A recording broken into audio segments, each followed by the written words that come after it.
Hi guys, Oliver Eaton here and welcome back to the Premier League Predictor here on Oliver Eaton on YouTube. This is week 4 and as per usual we'll be predicting these 10 Premier League games that come in this weekend. But first we're going to start with week 3's predictions results. Here we are, 755 points was gained. We only have once again 1-0, which was Huddersfield Cardiff. Our biggest score coming around about the Newcastle and Man United game. All these points were added to the Eaton League 3, and as we can see, a new leader, Boise, was taken. Number 1, quite far ahead as well with Eva Majaz. Looking at my dad, he was the early leader. He has fallen down to 4th. We have fallen behind my mum and brother at the moment. We're in 8th, currently just above Jim Bob.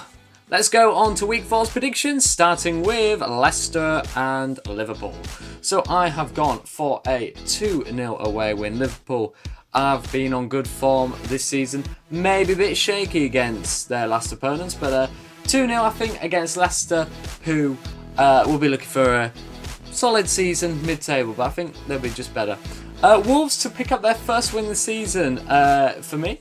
They were impressive against Man City, although they did get that lucky goal. West Ham, they've been on a slight dip of form this season so far, but I think it may be a win for the Wolves. Brighton versus Fulham, I've gone for 2-2 draw. Brighton do impress me sometimes because I always write them off. Fulham as well, I've wrote them off quite a bit so far, but I think both sides, they're very even really, aren't they? They're both going to be down in the relegation battles, but 2-2. Chelsea, Bournemouth, I've gone for a Chelsea win. Bournemouth have had a very good start to the season, but this is the proper match now for them against a proper opponent of Chelsea. Here, 2-0. Chelsea being quite surprised contenders so far for the title.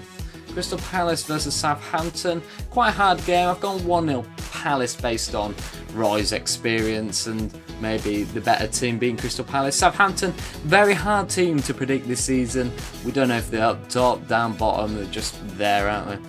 Everton, Huddersfield, gone for a 2-0 home win. Huddersfield been on an absolute terrible form.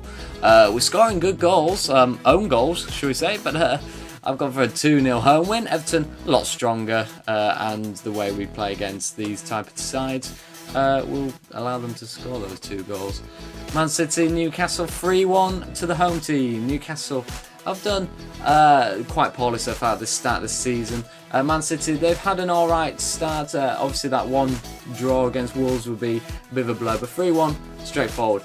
Cardiff, Arsenal, I've gone for only just a 1-0. I'm thinking of a Warnock style of play. They've had 2 0-0s in a row now. Warnock gets his team defending, and I think Arsenal will just get through with that 1 goal, but Cardiff still not to score a goal this season.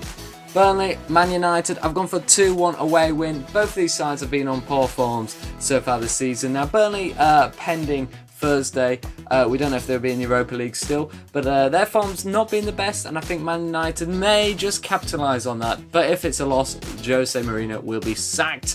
Finally, the last 100% v 100%. I've gone for a 2-1 away win. Tottenham, much stronger than Watford. Again, Watford been wrote off by a lot, but they've had a very good start, which I'm sure will change. Here's the table if my predictions were the league. Liverpool, Man City, Tottenham, Chelsea and Everton to continue their 100% records. Leicester, Brighton and Cardiff to be down at the bottom. And there you go guys, thank you for watching. If indeed you still are, tune in for week 5's video where we'll have all the results from here. Make sure you comment as well down in the description, and also the international break's coming.